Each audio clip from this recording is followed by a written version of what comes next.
C'est une stratégie globale qui permet à Donald Trump d'attaquer ses partenaires et ses adversaires et d'essayer de renégocier des accords qui lui sembleraient plus favorables aux intérêts américains.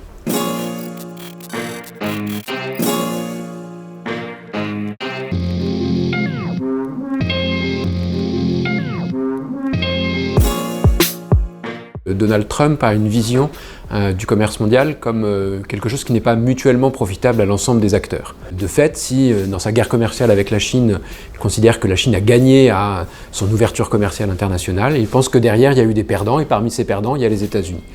Et donc il y a chez Trump la contestation du multilatéralisme, c'est-à-dire l'idée que les États-Unis ne vont pas pouvoir faire valoir leur intérêt dans l'OMC tel qu'il fonctionne aujourd'hui, et donc qu'il faut remettre en cause en fait un certain nombre de dispositions et de dispositifs par lesquels se négocient les accords commerciaux ou les échanges commerciaux entre les pays. Laissons de côté le multilatéralisme et finalement attaquons directement ou discutons directement avec nos partenaires économiques ou nos adversaires économiques et commerciaux.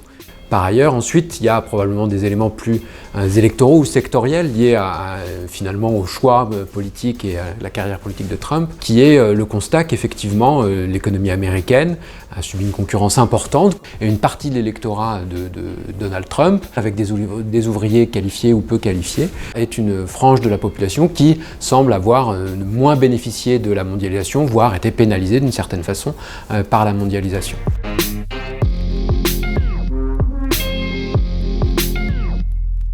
Oui, il y a effectivement une vraie rupture avec Obama, mais même avec les prédécesseurs républicains, puisque c'est pas seulement la dénonciation éventuellement d'une critique vis-à-vis de la Chine ou de positions commerciales déséquilibrées entre la Chine et les États-Unis. On a vu, c'est une guerre commerciale effectivement contre la Chine, mais une guerre commerciale assez forte, agressive, avec une augmentation des droits de douane, des menaces qui touchent l'ensemble des produits.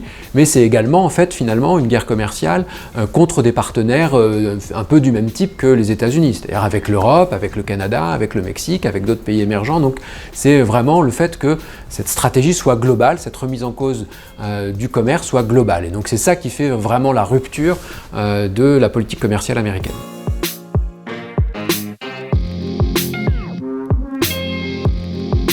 Cette position-là a fait un peu bouger les lignes, même au sein des démocrates et des républicains, sur finalement les gains au commerce international. Il est probable que même du côté démocrate, on se dise finalement il fallait modifier un certain nombre de règles du jeu. Il fallait donner aux États-Unis un accès plus grand à l'économie chinoise, au marché chinois, qui était un marché relativement fermé.